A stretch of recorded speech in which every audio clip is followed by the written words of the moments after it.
Assalamualaikum warahmatullahi wabarakatuh. Kepada Dewan Juri yang terhormat, perkenalkan, nama saya Nadia Laila Sofa dari SMP Negeri 3 Jepara. Di sini, saya akan bercerita dongeng Nusantara yang berjudul Putra Mahkota Amat Mude. Mau tahu ceritanya? Yuk simak video ini. Alkisah di negeri Alas, Nanggro Aceh, Darussalam. Ada sebuah kerajaan yang diperintah oleh seorang raja yang arif dan bijaksana. Seluruh rakyatnya selalu patuh dan setia kepadanya. Namun, ada satu hal yang membuat sang raja selalu bersedih karena belum dikaruniai seorang anak. Mereka telah mendatangkan tabib dari berbagai negeri dan mencoba segala macam obat, namun belum juga membuahkan hasil. Sejak itu, sang raja dan permaisuri semakin giat berdoa dengan harapan keinginan mereka dapat terkabulkan. Ya Tuhan, karuniakanlah kami seorang putra yang kelak akan meneruskan tahta kerajaan ini. Hamba rela tidak merasakan sebagai seorang ayah, asalkan kami dikaruniai seorang putra, pinta sang raja. Sebulan kemudian, permaisuri pun mengandung, dan akhirnya melahirkan seorang anak laki-laki yang sehat dan tampan. Setelah itu, sang raja mengadakan pesta dan upacara pemberian nama, yang akhirnya anak tersebut diberi nama Amat Mude. Beberapa bulan setelah upacara dilaksanakan, sang raja pun mulai sakit-sakitan.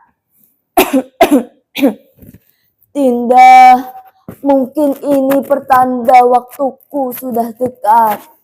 Dinda tentu masih ingat doa Kanda dulu sebelum kita mempunyai anak, pinta sang raja. Sebulan kemudian, akhirnya sang raja meninggal dunia. Karena Amat Mude sebagai pewaris tunggal kerajaan negeri Alas masih kecil dan belum sanggup melakukan tugas-tugas kerajaan, maka diangkatlah paman Amat Mude yang bernama Raja Muda menjadi raja sementara di negeri Alas. Berbagai tipu muslihat pun ia lakukan agar menjadi raja selamanya. Tipu muslihat Raja Muda semakin hari semakin menjadi-jadi. Pada suatu hari, ia memerintah pengawalnya untuk membuang dan mengasingkan mereka di dalam hutan. Waktu terus berjalan. Tak terasa, Amat Mude telah berumur 8 tahun. Ia tumbuh menjadi anak yang cerdas dan tampan. Pada suatu hari, ketika ia sedang bermain-main, ia menemukan cucuk sanggul ibunya.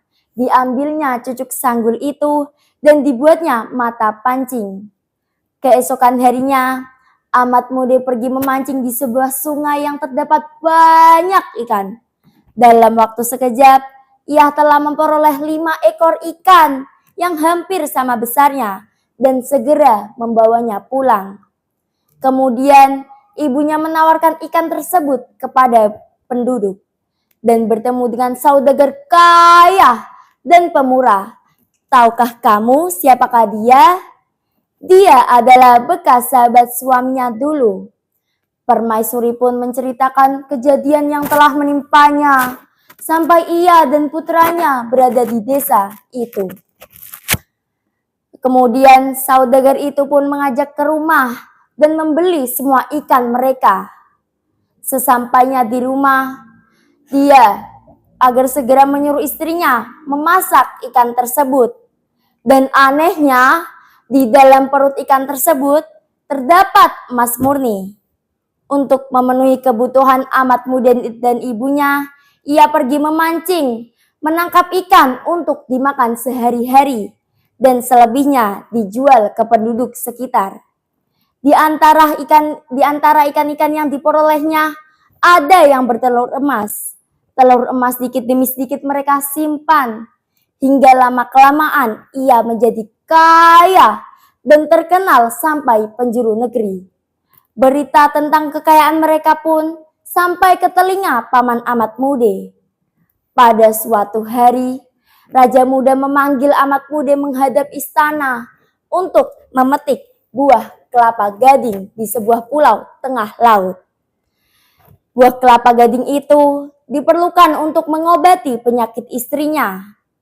Konon, lautan yang dilalui menuju pulau itu dihuni oleh binatang buas. Siapapun yang melewatinya, maka ia akan celaka. Raja Muda mengancam jika ia gagal melaksanakan tugasnya, maka akan dihukum mati. Ahmad Mude pun segera melaksanakan tugasnya. Ia pun mulai kebingungan mencari cara agar mencapai pulau tersebut. Ketika ia sedang duduk termenung berpikir, tiba-tiba muncul di hadapannya seekor ikan besar bernama Silenggang Raye yang didampingi oleh Raja Buaya dan Naga Besar. Ahmad Mude pun menjadi ketakutan. "Hei anak muda, kamu siapa dan hendak kemana?"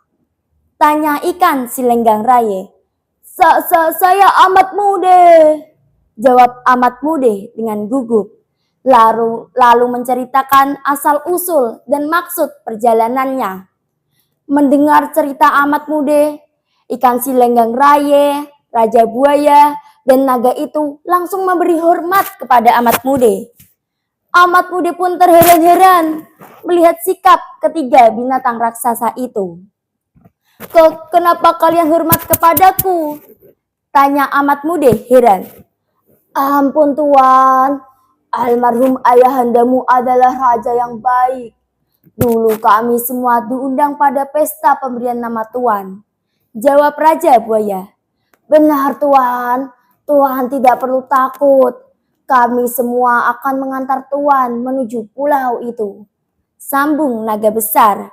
Kemudian Ahmad Mude pun diantar oleh ketiga binatang raksasa itu menuju pulau dan sampailah mereka di pulau itu.